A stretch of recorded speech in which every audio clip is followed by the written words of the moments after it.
Hello and welcome to News Central TV. I'm Darshan Usman. The top stories this hour. Hizbah's role under scrutiny as Katsina residents accuse morality enforcement body of systematic oppression. INEC dismisses May 27th continuous voter registration resumption date rumors. RSF paramilitary forces launch first drone strike on Port Sudan. Details of these stories and more coming up shortly. We begin the news with the growing concerns over recent surge in major security breaches across the country. Now, in recent weeks, northern Nigeria has witnessed a sharp rise in deadly attacks by insurgent groups, sparking renewed fears about the country's security. On May 3rd, terrorists suspected to be members of the Islamic States of West African Province, ISWAP, and Boko Haram launched a fierce assault on the Nigerian Army's 27th Task Force Brigade in Buniyadi, Yobe State. At least 4 soldiers were killed and several military vehicles, including armored tanks, were destroyed in the attack.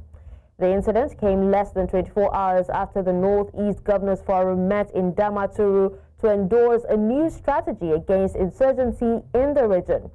Just 2 weeks earlier, Boko Haram militants attacked another military post in Buniyadi, killing 3 soldiers. Meanwhile, across the Northeast, including Plateau, Benue, Yobe, and Borno states, civilians and security forces have suffered numerous deadly attacks. Militants have increasingly used advanced tactics such as armed drones and roadside explosives, signaling a troubling resurgence of jihadist groups after years of military pressure.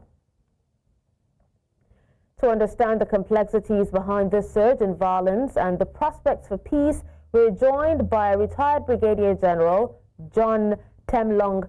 He is the pioneer commander of the Multinational Joint Task Force and consultant on national security. Thank you so much for joining us on the news, Mr. Temlong. It's my pleasure. Thank you and good evening. General, now, what are the main operational weaknesses that allow repeated attacks on military bases like the 27th Task Force Brigade in Buniyadi, despite years of experience with such threats? Well, thank you very much. The oxygen for the terrorists actually is the civil population. And so to be able to isolate the terrorists from the civil population, you are able to give them a deadly fight because they are, what they try to do is to coerce the population, instill fear in them, to make them follow them or pay allegiance to them and be loyal to them. So that's why the strategy that the Nigerian military and the government as a whole has brought up is that you need a whole of society approach. And that means that everybody is involved in this fight against the terrorists. That way you are able to isolate the terrorists because as it were now, you don't know who is a terrorist. They don't have specific uniforms or tribes, so there's a symmetry between them and their own troops. They are all within our own society. They get their intelligence from the citizens in that place. They are embedded in some of those communities. And their tactics is that they come in with a machine as if they carry somebody as a passenger, and they start moving their people to an assembly area pre-arranged. So the problem is quite problematic for the military to actually know who is a terrorist and where they are moving and what are their movements. Okay. And it's easy for the population to give intelligence about the military because they are there, they are in locations, they come in, they interact with the people, population, and so a lot of them give a lot of intelligence about the military, their movement, their location, including their strength. Okay. And again, these days, you've seen that technology is available in the open market, like the drone technology. And they are increasingly using drone again for surveillance and then arm them with IEDs and exploding them in locations. So it's quite a very complex situation that we're dealing with. We're dealing with all right, General, just before you go ahead, If it's possible for you to tell us how effective are current intelligence gathering, and early warning systems, especially in detecting and preventing, insurgent attacks in vulnerable areas? The intelligence is as good as the cooperation of the population, because the intelligence comes from the civil population. And so for the intelligence to be given is that when you see something, you say something, or when you suspect people or strangers in your own community, you should be able to pass that will be processed by the intelligence agencies into intelligence, because what they give is raw information. So the effectiveness of what they get depends on how cooperative the population is.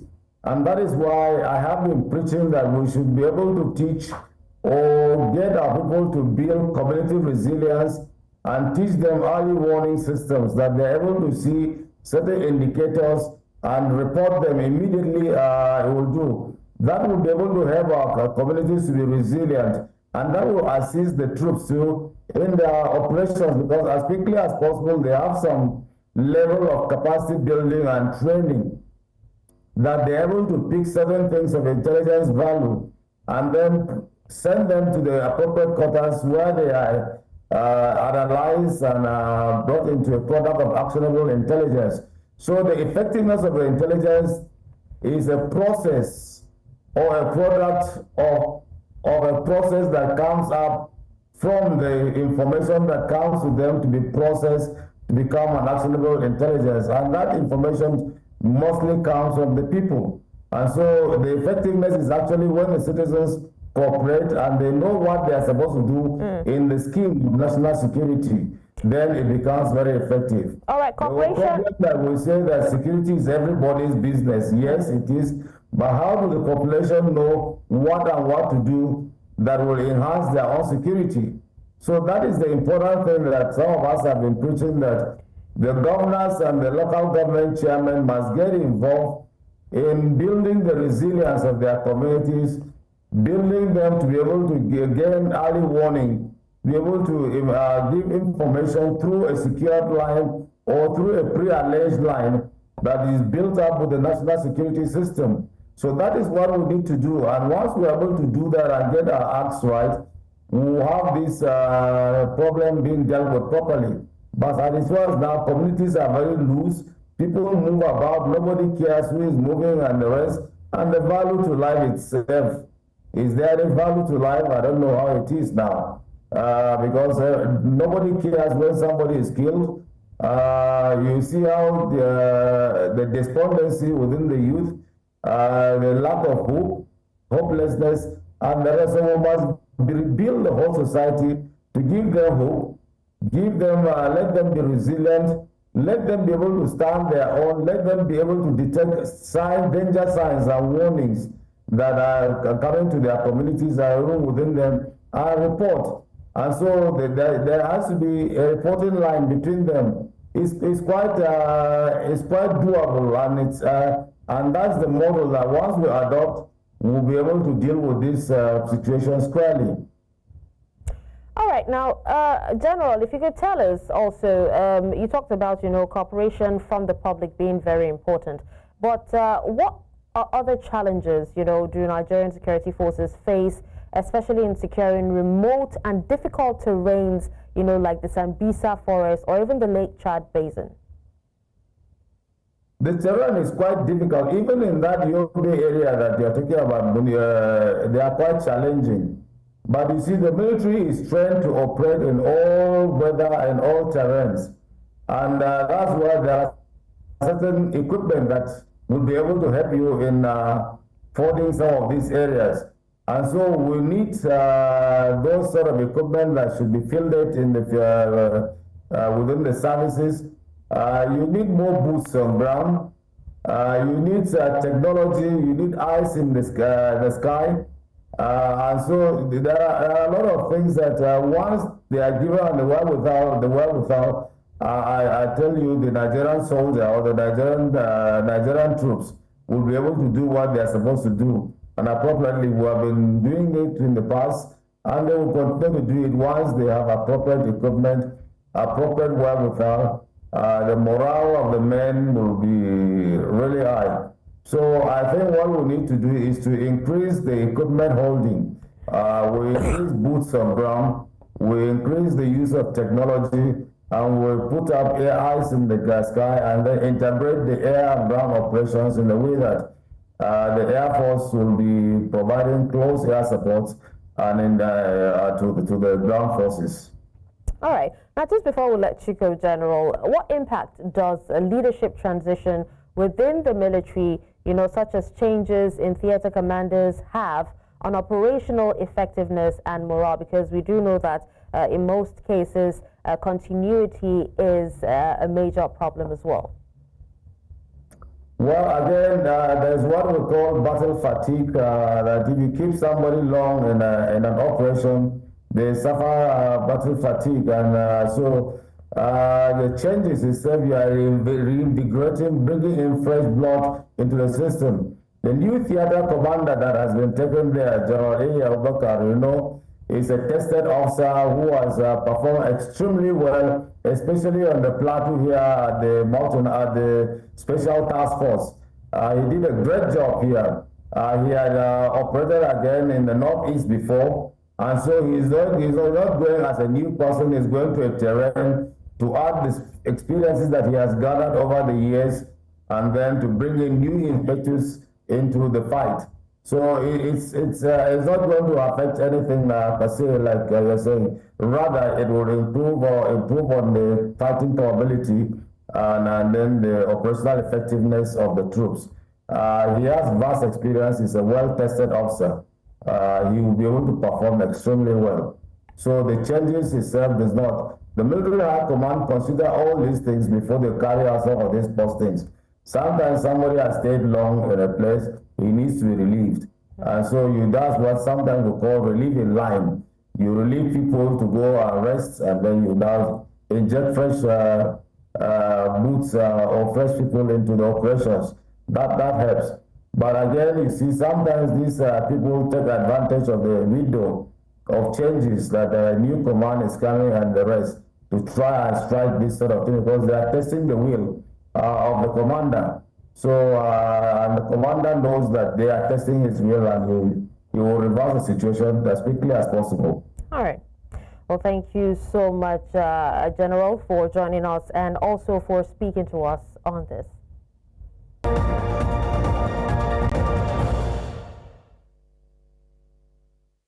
Staying in the north, reports emerging from Qonce highlight serious concerns regarding the Hisbah as allegations of oppression and physical assaults surface within the community. Eyewitnesses recount harrowing stories, including the disturbing assault of a woman, raising critical questions about the role of this morality enforcement body. News Central's Ruqayyat Jabia has more in this special report. Qonce State in northwest Nigeria is widely known for its deep-rooted heritage and strong adherence to Islamic principles. However, beneath this religious commitment lies a troubling reality. The body, established by the state government to enforce strict adherence to Islamic laws, is now perceived by many as oppressing individuals under the guise of enforcing religion. Many residents have reported different experiences. There have been numerous stories of individuals being physically assaulted by Hisbah members for minor infractions, such as not wearing appropriate clothing, playing music, or going out late at night. He insulted my mother. I said, don't insult my mother again. You don't know who she is. You don't know her. If I insult your mother again, what would you do? I said, don't insult my mother again. He still repeated the same thing. I retaliated. I insulted him back. He said, I'll come and slap you. I said, come and slap me, since I did something wrong. Just from behind, I received a slap, a very sound slap from behind. I reacted. I was like, to even turn and see who slapped me. The next thing, beating from everywhere, that I attempted to slap the OC. Every man of the Hisbah that was there, he was beating her. I started shouting, yaya ta ce kakku bige ta karuwa ce. That was the only thing they were saying. She was a prostitute. They were saying she was a prostitute. I was saying she's not a prostitute, she's my sister. They continue beating her. For me, I was angry, yes, I was upset, but I was more ashamed than angry. I couldn't defend my sister. Why she was humiliated and called names that she would never be associated with. For the Hisba commander, the body is a moral force responsible for upholding Islamic laws and promoting proper behavior in the community. Amma dukkanin abin da ke ga Hisba ta ce kar a yi, imma dai Allah madaukakin sarki ne hana wannan abin a cikin Alkur'ani mai girma, wanda duk musulmi ya kamata ya san wannan. Kuma ya ma sani. Daga ciki akwai cacar da kike magana, daga ciki akwai kide-kide wanda Allah ta'ala ya ce wa sha'ara'u yattabi'uhumul ghawun. Nasoshi ga sunan daban-daban a cikin Alkur'ani. Manzon Allah a nusus na hadisai ya hana shigar banza, yawon banza da sauran abubuwan da addinin musulunci ya hana wanda kowa ya sani. But in what appears to be a controversial stance, the Hisba commander claims that it is permissible in Islam to beat a woman as a means of enforcing morality. Al'amarin tarbiyya dole sai an yi bugu. Wannan shine ka'idar tarbiyya. These atrocious acts allegedly perpetrated by the Hisba are widely known, yet many victims remain silent. I spoke with several other individuals who recounted being beaten mercilessly, but refused to speak on camera due to fear and chose to suffer in silence. Their stories paint a chilling picture of the terror that underpins the Hisba enforcement. In a city that takes pride in its Islamic identity, many residents now find themselves caught between the pursuit of faith and the quest for freedom. The way they work is barbaric. From the experiences of my daughters, it is barbaric because there is no law on earth that says you can brutalize a fellow human being, let alone a woman. Are there not female Hisba officers that could have handled her case? She was dragged like a dog by 4 men. Her cap is lost. There was no veil on her, and they claim she was there with an indecent dressing. But what is so decent about how they treated her? So as far as I'm concerned, Hisba is barbaric. Hisba is inhuman. Some believe that the Hisba is not just about enforcing moral values, but also a way for the government to silence those who disagree with its policies. Da sa hannun gwamnati suka mu wai suka koro mu suka ce mu taho gida za a bada civili. Karshe kawai sai dai muka ji labarin an kai su gidan yari. Sun kai shekara nawa? Duka cikin su yaro ɗaya ne wanda ya shekara 22. Duk sauran daga mai 18 sai mai 17. Wanda suke zuwa makaranta? Dukkan su makaranta suke yi. Dukkan su makaranta suke yi. Kin ga an kware mu an kwari yaran mu. Saboda an zalunce bayan Allah. Saboda abin da aka yi mamu domin Allah mu ba a gyara mamu ba, kuma an yi mamu zalunci. Resulting from this is a growing distrust between the Hisba and the residents, which leaves them feeling trapped in a cycle of fear and oppression. Sai wurin duke da sai dai ciro barin ya tafiya ba in na ita ya za iya samun matsala wani dukan marka kawai sai na hakura na tsaya dudi inda duke da ban zabi kowa ba tanka kowa ba ni dai na tsaya domin na kare duke da abin sai ya fi karfi na fara kokarin cewa yunkurin in tattara kayana in kwashi na fara zuba wasu akwani. Because I want it for one reason, let there be justice for her, and then it should serve as a deterrent because I want the perpetrators to be prosecuted and brought to book. The questions are the Hisba's practices truly reflective of the values of the community, or are they being manipulated by the government to serve a political agenda? As the Hisba continues to impose strict measures in the name of moral guidance, the lines between religious enforcement and government control remains blurry. In Katsina, for News Central, Rukayya Jibiya. Such a touching story. Now, still on alleged injustice, Nigeria's justice system has once again come under the spotlight after a 25-year-old man who chooses to go by the name Martins is battling partial paralysis after spending 8 months in a correctional facility without trial. He was accused of stealing a phone that was not found on him and is now suffering a deteriorating health condition with no help in sight. News Central correspondent Sumayya Abubakar brings us this troubling report. He was young, hopeful, and earning a modest income as a security guard, but after an accusation of stealing a phone, his fortunes changed forever, with his life taking a different turn. He said that he took someone's phone, that the phone fell down on the ground. And the woman said that she saw him when he was picking the phone. It's very important to state that this phone was never found on Martins. The phone was never found. They never saw the phone, but he was arrested. He spent a week, according to him, in the police station before he was taken to the Suleja correctional facility. Held in prison for 8 months awaiting trial, Martins developed partial paralysis behind bars as medical checks confirmed. He says he was given only basic care at the correctional center's clinic, which definitely was not enough. When I get to the P, I was very healthy.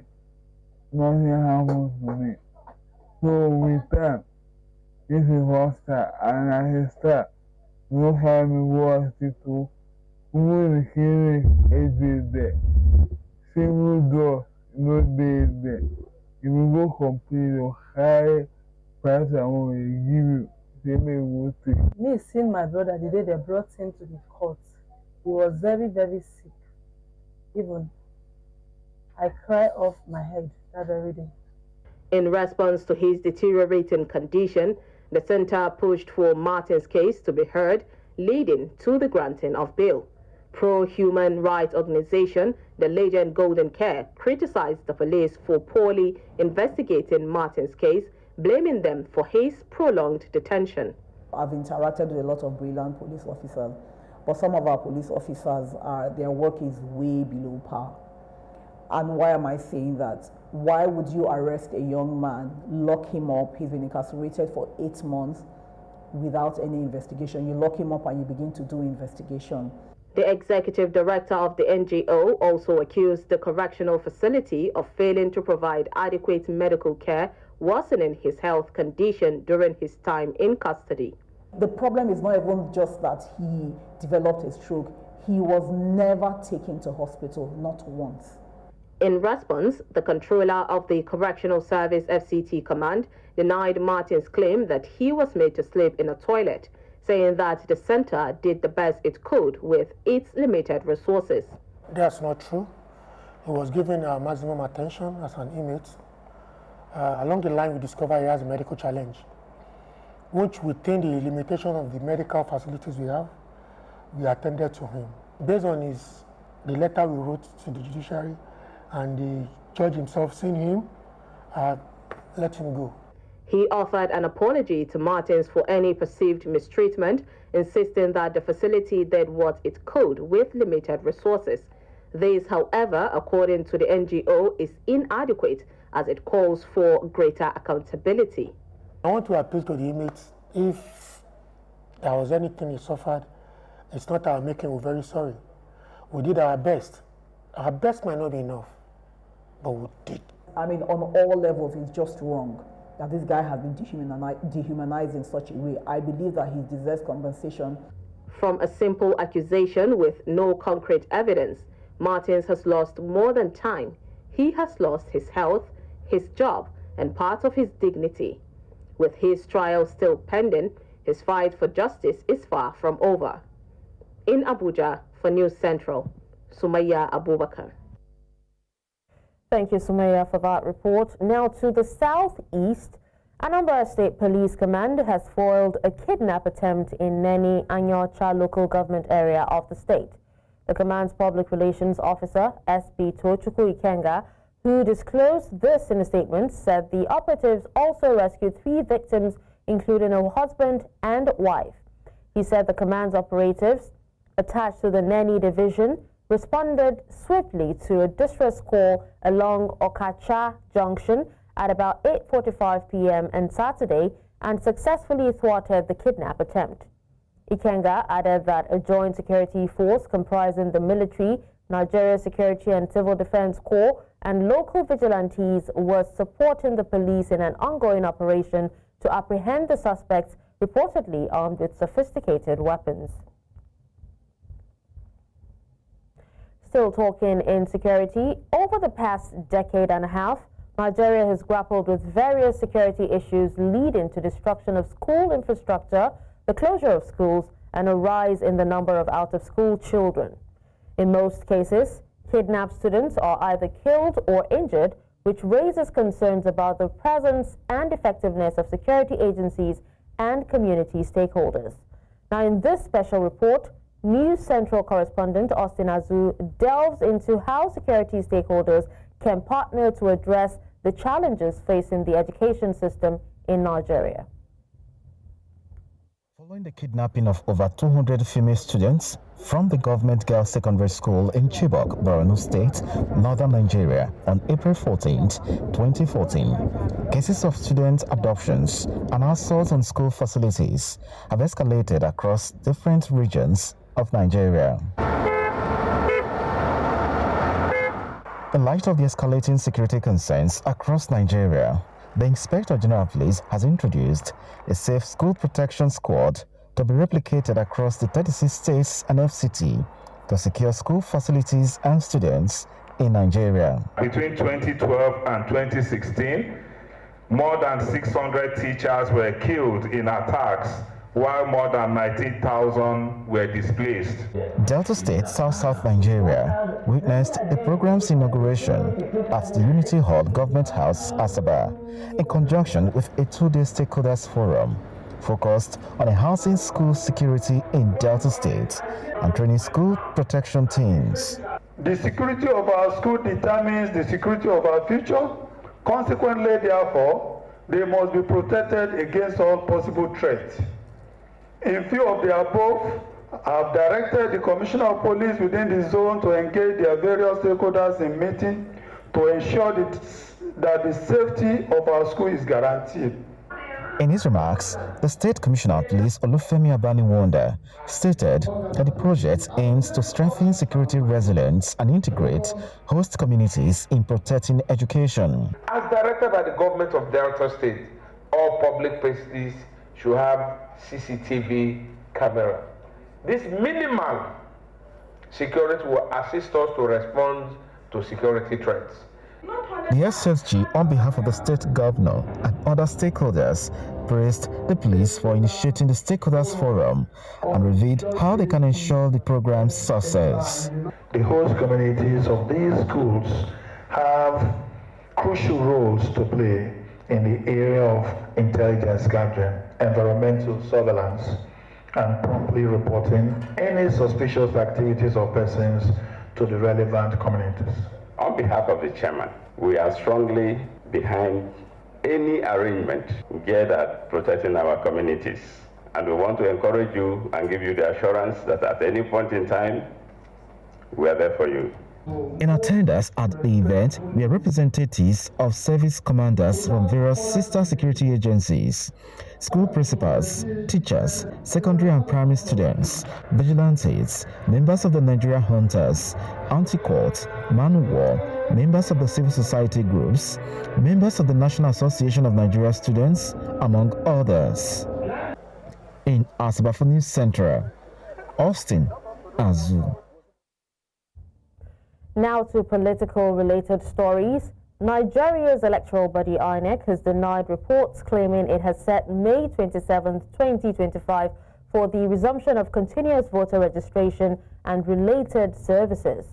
In a statement posted on Sunday, INEC's Chief Press Secretary, Rotimi Oyekanmi, described the circulated message as false and anonymous, urging the public to disregard it. The Commission clarified that it has not yet announced any date for the resumption of the voter registration, transfers, or replacement of lost permanent voter cards. He, however, emphasized that any official updates will be shared through INEC's verified social media handles and official communication channels. The Commission urged Nigerians to remain alert and avoid spreading unverified information.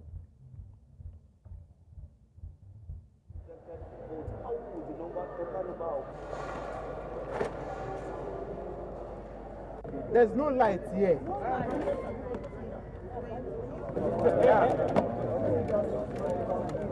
APC, valid, PDP,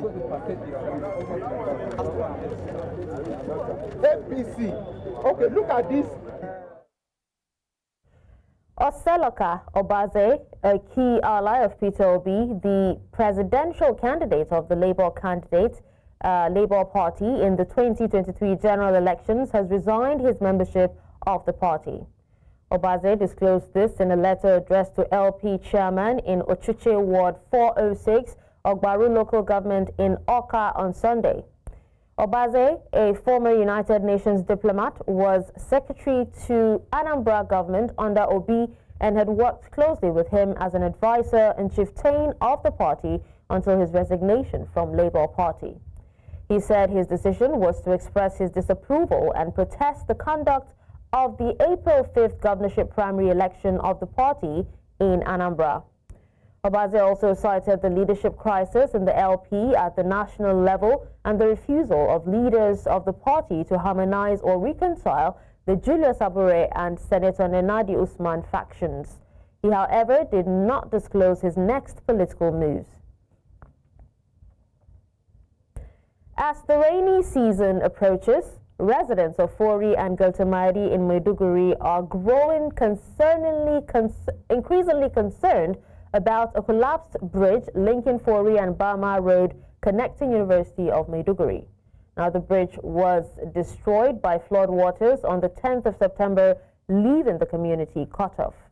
Residents are appealing to the Borno State government for urgent assistance in reconstructing the bridge before the start of the rainy season.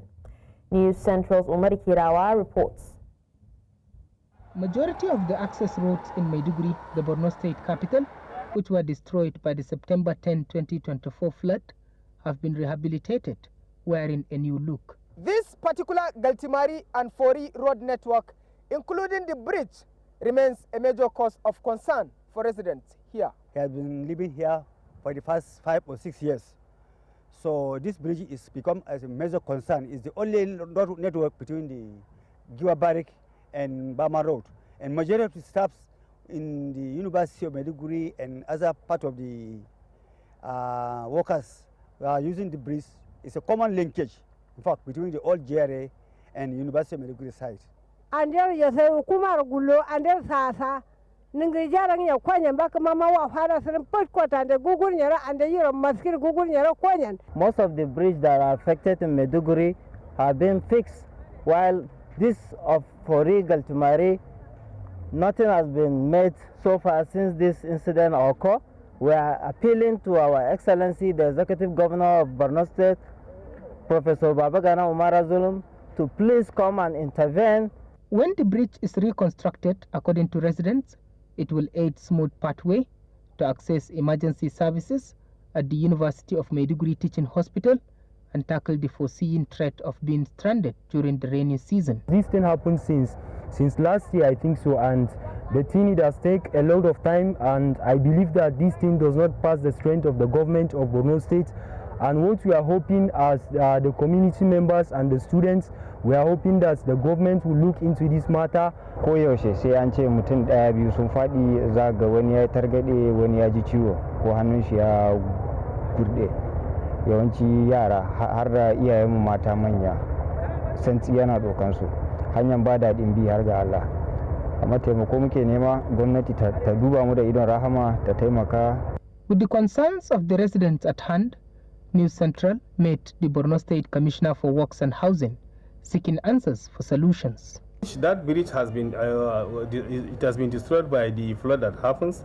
We have designed new bridge. The previous one is a multi-cell culvert.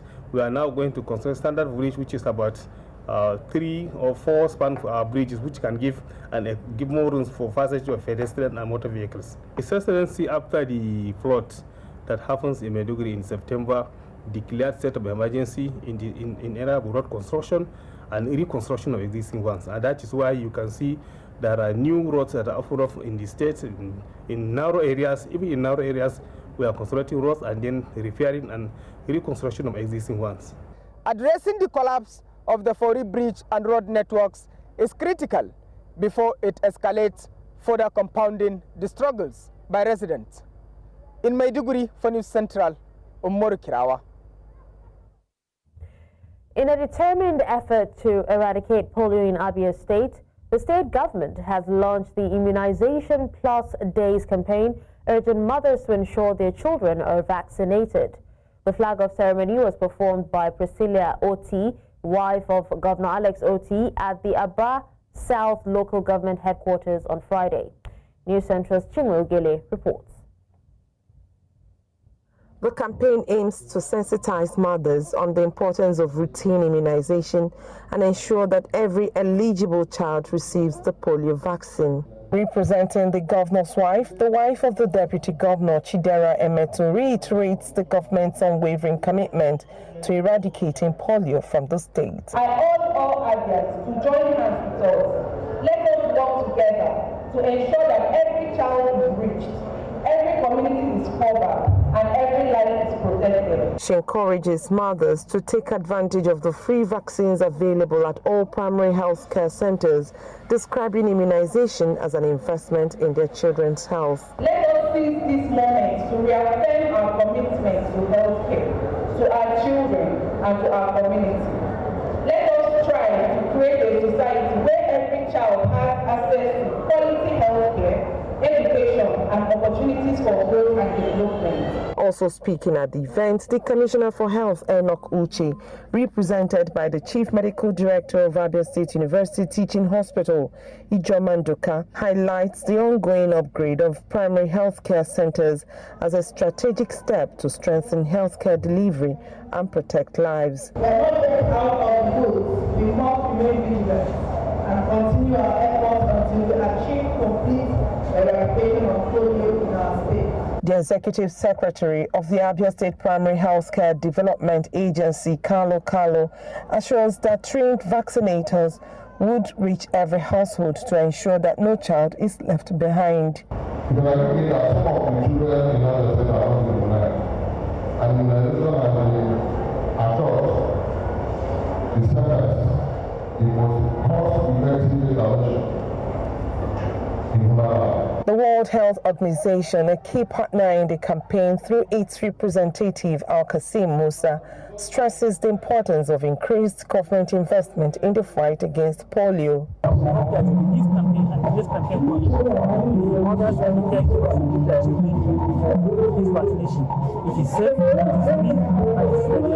Some mothers also shared their thoughts on immunization and its benefits for their children.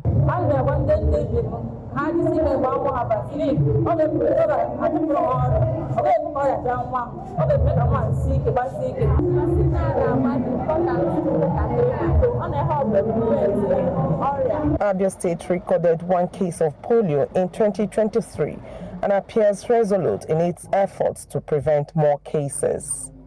In Omahia for News Central, Chinwe Ugeli. Coming up after the break, paramilitary forces launch first attack on Port Sudan. We'll tell you more in a moment. Join us again.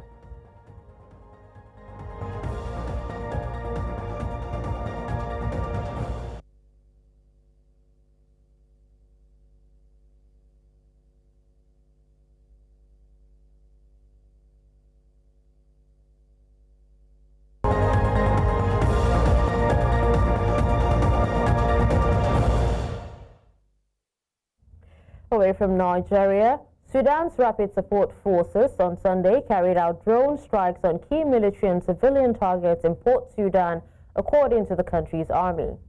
Army spokesman Nabil Abdullah confirmed that RSF suicide drones targeted the Osman Digna Air Base, a goods warehouse and civilian infrastructure in the city. The RSF, led by Mohammed Hamdan Daglo, has intensified its use of drones in recent weeks after losing significant ground, including much of the capital, Khartoum, in March. Now, Sunday's strikes, which also hit the airport in nearby Kassala, signal a dangerous expansion in the scope of RSF attacks, reaching far beyond the traditional front lines of the conflict. The brutal war between the RSF and Sudan's regular army, commanded by de facto leader Abdel Fattah al-Burhan, has already claimed tens of thousands of lives and displaced more than 13 million people. It is the first time the eastern coastal city, home to army-backed government, has come under direct attack since the war began in April 2023.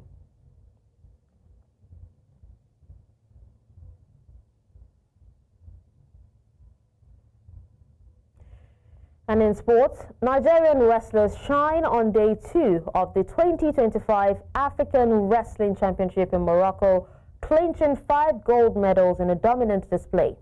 Favor Itwa brings us the latest updates.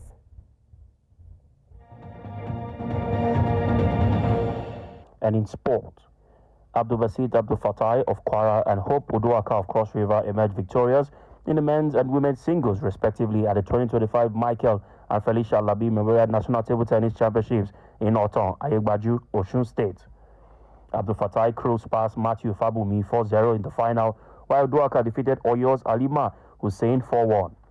In the under-15 category, Lagos Ifeoluwa Ajasa and Kogi's Marvelous Joseph won the girls and boys titles. The 5-day event, sanctioned by the Nigerian Table Tennis Federation, featured players from over 20 states and clubs nationwide, offering 11.5 million naira in prize money.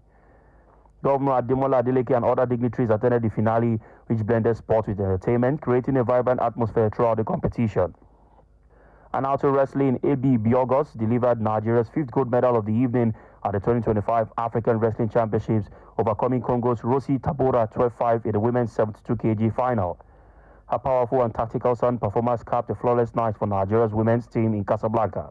Biogos' win follows gold medal victories by Khadijat Idris 55 kg, Mrs. Genesis 50 kg, Jumoke Adekoye 59 kg, and Ebi Patier Mogene Bofa 65 kg, sealing an unbeaten streak in the women's finals. The Nigerian wrestlers have not only dominated their weight classes but also set new standard at the championship with their consistency and technical excellence. With more athletes still in action, Nigeria continues to build on historic and commanding performance on the continental stage. And out to football, Sky Limit FC have been expelled from the 2025 Nationwide League 1 after players and officials violently assaulted match referees during a fixture against SC Dromeda at Barau Stadium, Dambata, Kano. The chaos erupted around the 80th minute after Dromeda overturned a 1-0 deficit to 2-1 lead. Sky Limit's coach Baba Siba was seen charging onto the field with a wooden plank, launching it at the referee. Other team officials and players joined in, with one player caught on video kicking a match official. With no security present, the attack escalated. The NLO Secretariat cited league rules and confirmed Sky Limit's immediate expulsion, point deduction and removal from the standings. The case has been escalated to the Nigerian Football Federation. Still talking football, Chelsea strengthened their Champions League hopes with a 3-1 win over newly crowned Premier League champions Liverpool.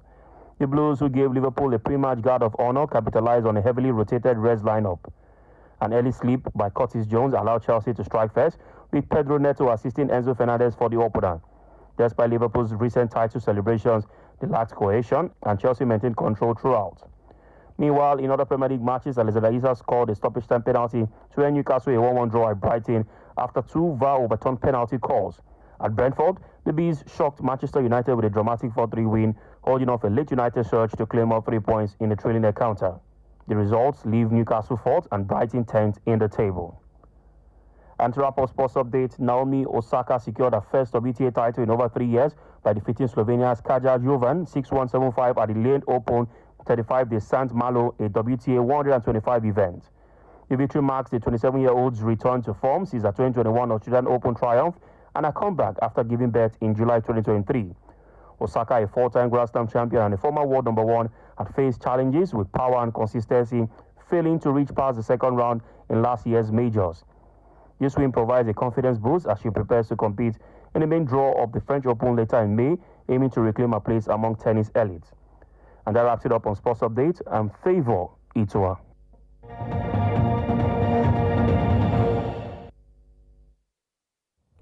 That's all at this hour. But before we go, let's take another look at some of our major stories. You heard that Hisbah's role has come under scrutiny as Katsina residents accuse morality enforcement body of systematic oppression.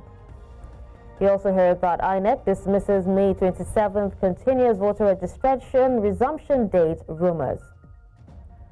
Finally, we told you that RSF paramilitary forces launched first drone strike on Port Sudan. Remember, you may send your eyewitness report to the WhatsApp number on the screen. Do you follow us on social media? We are at News Central TV. You can watch News Central live on DSTV channel 422, GoTV channel 23, Star Times channel 274, Avo TV, and YouTube. Many thanks for watching. I'm Darshan Usman.